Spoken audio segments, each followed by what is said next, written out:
नरेंद्र मोदी पहले मालदीव के मोइजू को लाइन पर लाए थे, आपको याद होगा, उड़ रहा था, चीन के गोद में बैठा था, उसको लाए, बेटा नीचे आओ जरा। फिर कनाडा से ट्रूडो को निपटाया, वो ट्रूडो बहुत छटपटा रहा था खालिस्तानियों के कंधे पे बैठ के, उसको उतारे कि उतरो बेटा, तुम भी उतरो।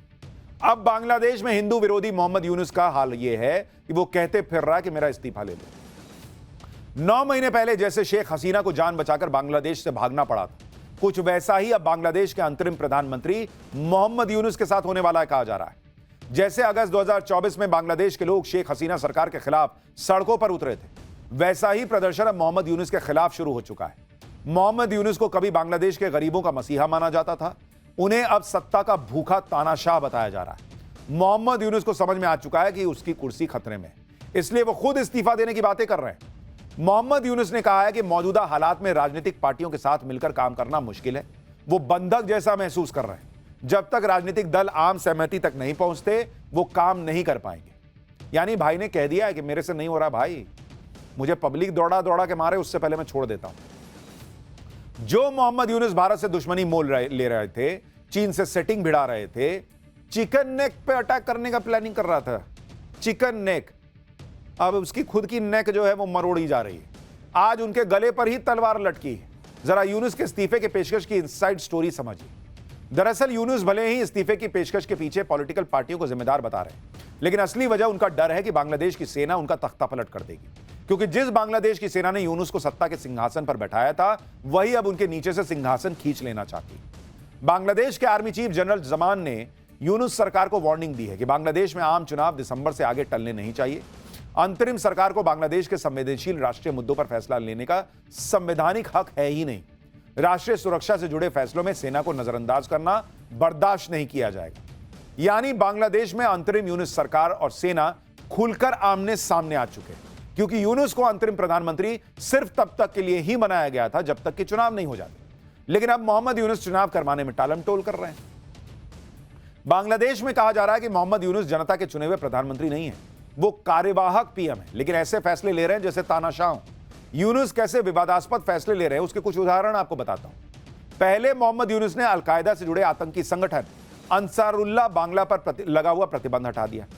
फिर बांग्लादेश के घोषित आतंकवादियों को जेल से रिहा कर दिया, जिससे बांग्लादेश में कट्टरपंथ बढ़ गया। शेख हसीना सरकार के तख्ता पलट के बाद बांग्लादेश में हिंदुओं के नरसंहार ने भी यूनुस की नीयत पर सवाल खड़े किए। फिर भारत विरोधी नीति और चीन का सपोर्ट करके मोहम्मद यूनुस ने बांग्लादेश की राष्ट्रीय नीति बदल दी।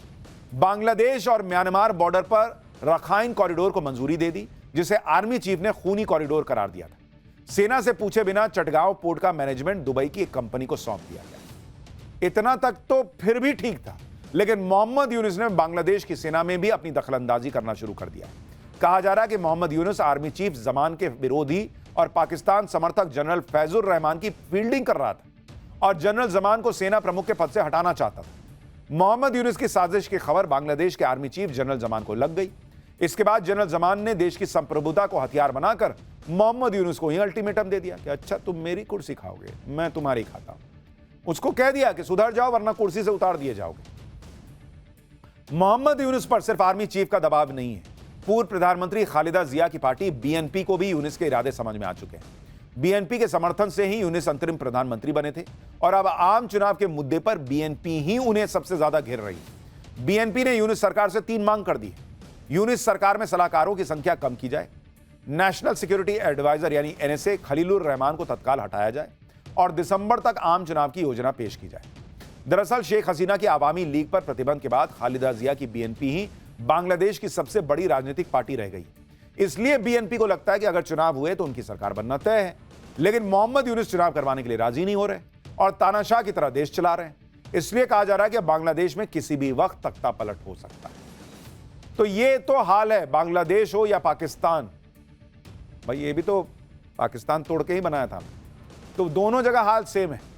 सेना दोनों जगह हावी, सरकार दोनों जगह किसी काम की नहीं, कट्टरपंथ दोनों जगह हावी और दोनों भारत से पंगा ले रहे हैं, दोनों की ठुकाई चल रही। तो ये हाल हो रखा है पाकिस्तान का भी, बांग्लादेश का भी। और मुझे लगता है कि भारत से जो भी हिसाब किताब टेढ़ा करने का प्रयास करता है उसको समझ में आ जाना चाहिए कि ये नया भारत जो है ना, वो कायदे से समझाता है। इस वक्त नरेंद्र मोदी पाकिस्तान को झटके पर झटका दिए जा रहे हैं। पाकिस्तान का पानी अब भी बंद है, पाकिस्तान के लिए एयर स्पेस अब भी बंद है, वीजा अब भी बंद है, व्यापार अब भी बंद है, पाकिस्तान के जासूस पकड़े जा रहे हैं, दुनिया भर में अपनी टीमें भेजकर नरेंद्र मोदी पाकिस्तान की कपड़ा फाड़ धुलाई करने में जुटे हैं। यानी पाकिस्तान के चीथड़े उड़ रहे हैं और साथ ही साथ मिशन पीओके की तैयारी भी चल रही है, जो मैं आपको बार बार बता रहा हूं। लेकिन इधर आप देश की राजनीति का गजब हाल देखिए कि जो नरेंद्र मोदी पाकिस्तान के पीछे पड़े हैं, उनके पीछे देश में इंडी वाले और कांग्रेस वाले पड़े हुए हैं। मतलब मोदी पाकिस्तान के पीछे, कांग्रेस मोदी के पीछे। टू मच फन वाला हाल हो गया। देश में ऐसी पॉलिटिक्स चल रही है, इसमें फन नहीं है बॉस। वो तो फिल्मी डायलॉग था, आपको बोल दिया, एक दे दिया ऐसे बीच में। ये सब बड़ा गंभीर है जो देश में चल रहा है। आप देखेंगे तो हैरान रह जाएंगे कि किस लेवल की पॉलिटिक्स चल रही है और कांग्रेस ने क्या नया कांड कर दिया। इसके बारे में आज आपको बताऊंगा। यह भी बताऊंगा कि नरेंद्र मोदी के पीछे पड़ी कांग्रेस का कौन सा कच्चा चिट्ठा खुल गया जो शायद उसने भी नहीं सोचा होगा। सोचा तो पाकिस्तान ने भी नहीं था कि नरेंद्र मोदी उसे इतना मारेंगे, इतना बर्बाद कर देंगे। आज पाकिस्तान की बर्बादी का ऐसा सबूत हम पाठशाला में लेकर आए हैं, जिसे देखकर खुद राहुल गांधी भी उछल पड़ेंगे। राहुल गांधी बार बार सवाल पूछ रहे हैं, भारत के कितने विमान गिरे, कितना नुकसान हुआ। आज पूरा देश देखेगा कि 3 दिन की लड़ाई में नरेंद्र मोदी ने पाकिस्तान का कितना भयंकर नुकसान करके छोड़ा है। सेना को जो फ्री हैंड प्रधानमंत्री ने दी, उसका नतीजा क्या हुआ और सेना ने कितना पाकिस्तान को ठोका, आज उसका सबसे बड़ा सबूत आ गया है। लेकिन यह सब देखने से पहले उस भयंकर राजनीति का एक ट्रेलर तो देखिए, जिसे देखकर किसी भी राष्ट्रवादी का चेहरा शर्म से झुक जाएगा कि क्या पॉलिटिक्स चल रही है इस देश में। पाकिस्तान गिड़गिड़ा रहा है कि भाई हम भूखे मर जाएंगे, लेकिन यहां देश में राहुल गांधी एंड टीम भाई साहब वो कर रहे हैं जो आप देखेंगे तो सिर शर्म से झुक जाएगा। ऑपरेशन सिंदूर पर राहुल गांधी ने जो दांव पहले चला वो तो फेल हो गया। अब वो सवालों की नई लिस्ट लेकर आए। राहुल गांधी ने पीएम मोदी का एक बयान शेयर किया। पहले वो वीडियो देखिए, फिर बताता हूं कि राहुल गांधी ने पीएम मोदी से सवाल क्या पूछे।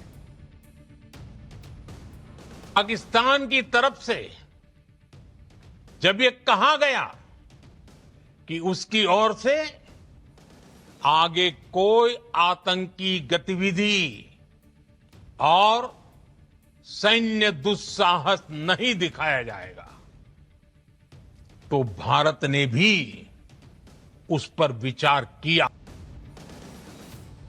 राहुल गांधी ने पीएम मोदी के इस बयान को साझा किया और साथ ही वही किया जो उन्होंने विदेश मंत्री एस जयशंकर के साथ किया। उनका भी पूरा बयान साझा नहीं किया था, पीएम मोदी के भी पूरे बयान का एक छोटा सा हिस्सा पकड़ लिया। पीएम मोदी का यह बयान 12 मई का है, जब उन्होंने देश को संबोधित किया।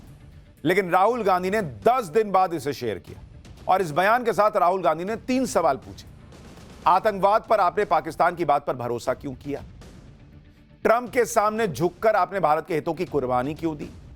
आपका खून सिर्फ कैमरों के सामने ही क्यों गर्म होता है? इसके साथ ही राहुल गांधी ने कहा कि आपने भारत के सम्मान से समझौता कर लिया। ये वो राहुल गांधी हैं जिनकी 10 साल की यूपीए सरकार के समय देश का कोई कोना नहीं बचा था जहां टेररिस्ट अटैक नहीं होते थे।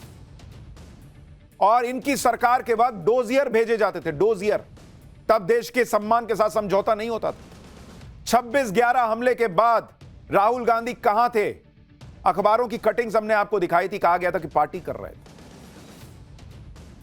कांग्रेस पार्टी जो उस वक्त आतंकी हमले रोक नहीं पाती थी, एक के बाद एक होते थे, आज वो पूछ रही है कि क्या आपने समझौता कर लिया? राहुल गांधी जो सवाल पूछ रहे हैं उसके जवाब सरकार पहले ही अलग अलग मंचों पर दे चुकी है। जहां तक खून गर्म होने की बात है तो ये सवाल वो पूछ रहे हैं जिनका खून 26/11 जैसे आतंकी हमले के बाद भी ठंडा पड़ा हुआ था। इतना ही नहीं, विदेश मंत्री एस जयशंकर तो इंटरनेशनल मीडिया को इंटरव्यू देकर पूरी दुनिया को बता रहे हैं कि भारत और पाकिस्तान के बीच कोई तीसरा पक्ष नहीं आया। तो फिर ट्रंप के सामने झुकने का सवाल कहां से पैदा होता है बॉस? आपको अपने देश के विदेश मंत्री, अपने देश के विदेश मंत्रालय, अपने देश के प्रधानमंत्री पे भरोसा नहीं है। और जो ट्रंप का बयान फ्लिप फ्लॉप हो रहा है, उस ट्रंप पे भरोसा हो गया।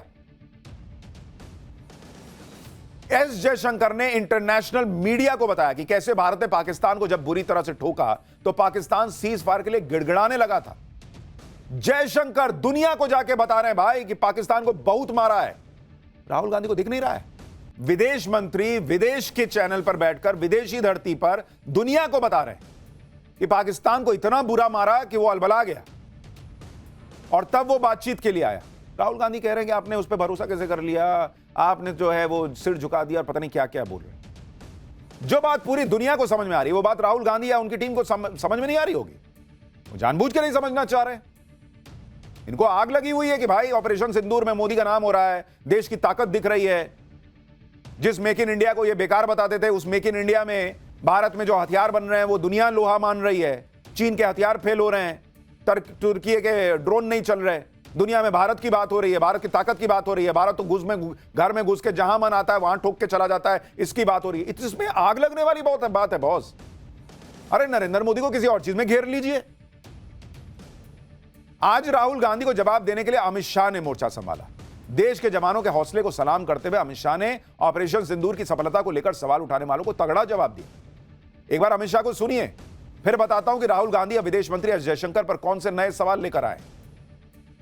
ऑपरेशन सिंदूर अपनी भूमि पर हुए टेरर हमलों के जवाब के इतिहास में सबसे सटीक और सभी उद्देश्यों को पूर्ति करने वाला ऑपरेशन था। और इस सटीक ऑपरेशन का न केवल भारत, पूरी दुनिया के एक्सपर्ट्स भूरी भूरी प्रशंसा कर रहे हैं और हमारे सेना के जवानों की भी प्रशंसा, इनकी वीरता की प्रशंसा, इनकी मारक क्षमता की प्रशंसा और साथ में सेना के संयम की भी प्रशंसा हो रही है कि हमने केवल आतंकी अड्डों और उनके एयरबेस को ही टारगेट किया। किसी देश को आतंकी हमले का कैसा जवाब देना चाहिए, यह अमित शाह ने राहुल गांधी को समझा दिया, और पाकिस्तान को भी। पाकिस्तान तो शायद डर के मारे समझ जाए, लेकिन राहुल गांधी नहीं रुक रहे भाई। पीएम मोदी से सवाल करने के बाद राहुल गांधी ने फिर विदेश मंत्री एस जयशंकर को निशाने पे लिया। ऐसे टाइम पर जब भारत का अलग अलग डेलीगेशन दुनिया को बता रहा है कि हमने पाकिस्तान को मारा है, आगे और मारेंगे, एस जयशंकर दुनिया में जाकर बता रहे हैं कि हमने मारा है, हम और मारेंगे, राहुल गांधी अपने ही विदेश मंत्री को टारगेट किए जा रहे हैं। राहुल गांधी ने विदेश मंत्री से फिर 3 सवाल पूछे कि भारत को पाकिस्तान के साथ क्यों जोड़ दिया गया, पाकिस्तान की निंदा करने में एक भी देश ने हमारा साथ क्यों नहीं दिया, ट्रंप को भारत और पाकिस्तान के बीच मध्यस्थता करने के लिए किसने कहा। इसके साथ ही राहुल गांधी ने लिखा कि विदेश नीति धराशायी हो गई। राहुल गांधी के हमले से बीजेपी भी आक्रामक हो गई है। बीजेपी कह रही कि राहुल गांधी तय कर लें कि क्या वो नेता प्रतिपक्ष हैं या पाकिस्तान के निशाने पाकिस्तान है।